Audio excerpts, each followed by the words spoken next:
I sit on my porch today, the wood creaking beneath my chair, the heat of July pressing on my skin. People often say family is the safest place in the world, but I learned long ago that wasn't true.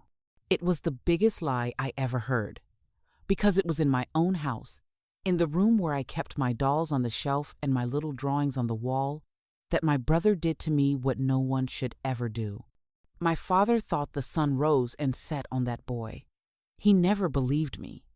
Even now, at 73 years old, I can still hear his rough voice saying, "Stop making things up, girl." As if the baby growing in my belly when I was only 14 was just something I dreamed. My name is Jessica Randall, but you can call me Miss Jessica. I was born in 1951 in a small town called Oak Ridge, Tennessee. Back then, children had no voice. Girls like me were told to be quiet, to obey, and to be thankful for whatever came our way. But I was carrying a secret so heavy that silence almost crushed me. Today, I've decided I cannot keep it hidden any longer. This story isn't pretty. It may make you feel sick or want to turn away. But I must tell it because I know there are other girls out there, right now, who feel just as alone as I once did. If you are listening, I want you to know you are not alone. I remember Oak Ridge, my hometown, like a picture burned into my mind. The houses were small, the streets quiet, and everybody knew everybody else's business. But no one really knew mine. From the outside, we looked like a normal family. My father worked at the nuclear plant and came home smelling of smoke and whiskey. My mother worked her fingers raw washing other people's clothes. My brother, Tony, 5 years older than me, was tall and handsome. Neighbors always said he would break hearts one day. They thought he was perfect. They never guessed the truth. I was just a little girl, playing in the yard, when I first felt something was wrong. My father shouted at my mother in the kitchen. That wasn't new, he always shouted. But this time I heard him say, "In this house, I'm in charge, and Tony the first." That was when I first noticed how much my father adored him. Everything Tony did was right. Everything I did was wrong. At first, Tony acted like a normal brother. He taught me to climb trees, to fish in the creek, and to whistle like the birds. But as I grew older, his eyes changed. His hugs lasted too long. He made excuses to be close to me, excuses my father praised. My mother saw it too. Sometimes she would come in at night and tell him to go back to his own bed, but she was too afraid to push harder. And I, just a child, didn't understand yet what that fear meant. As the years passed, the silence in our home grew heavier than the walls. My mother often told me, "Stay quiet, my child. It will pass." But it didn't pass. Tony began finding me when I bathed, pretending he forgot a towel, standing and watching as if it was nothing. I learned to shower with my clothes on, hoping it would protect me, but he always found a way. At night, he would creep into my bed, whispering lies that made me tremble.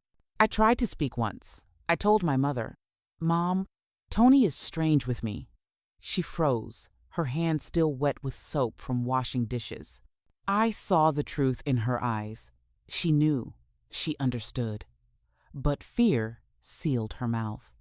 She whispered, "It's all in your head. Your brother just wants to protect you."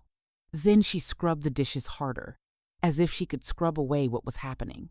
That was the day I realized I was truly alone. At school, my teachers asked why I looked tired, why I was sad.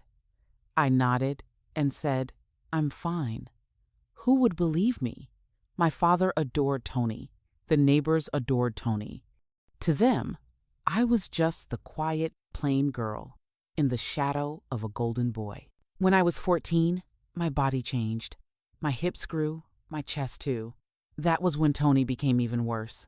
He told me I belonged to him, that no boy in town could look at me. He repeated it until I believed I was just a thing he owned. Then came the day I found myself sick each morning, my belly swelling, though I didn't understand why. My mother looked at me one day and knew. The shame in her eyes cut me deeper than any words. My father refused to believe it. He shouted, "You've been running around with boys." He accused me of lying, of making up stories. When I tried to tell the truth, he slapped me so hard the room spun. To him, Tony was perfect, untouchable. Soon, the whole town whispered. People pointed at me, called me fast, and called me shameful. Nobody asked me what really happened. Nobody cared.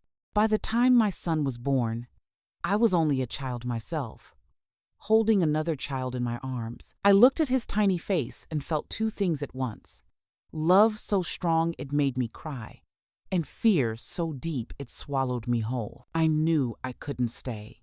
If I stayed, my son would grow up in the same darkness that nearly destroyed me. But leaving wasn't easy. My father ruled our house with fists and anger. My mother was trapped by fear. My brother kept watching me like I was his to control. Then one day, hope came in the form of kindness. My neighbor, Mrs. Johnson, saw me crying outside the church. She asked what was wrong. For the first time, I almost told the truth. But the words froze in my throat. I couldn't risk my father's rage. She didn't press me, but she didn't walk away either. Slowly, she became someone I could trust.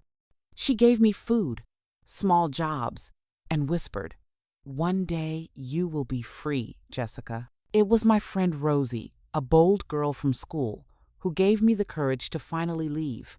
She and Mrs. Johnson helped me plan. I hid coins, small amounts of money, in the lining of my shoes. The night I walked away with my baby in my arms, my heart pounded like thunder. Every step felt like fire, but I kept going. I had no map, only a single thought. Anywhere was better than home. Starting over was hard. I was just a girl with a baby, no money, no family to call safe. I worked where I could, cleaning houses, folding laundry, doing anything to earn a little bread.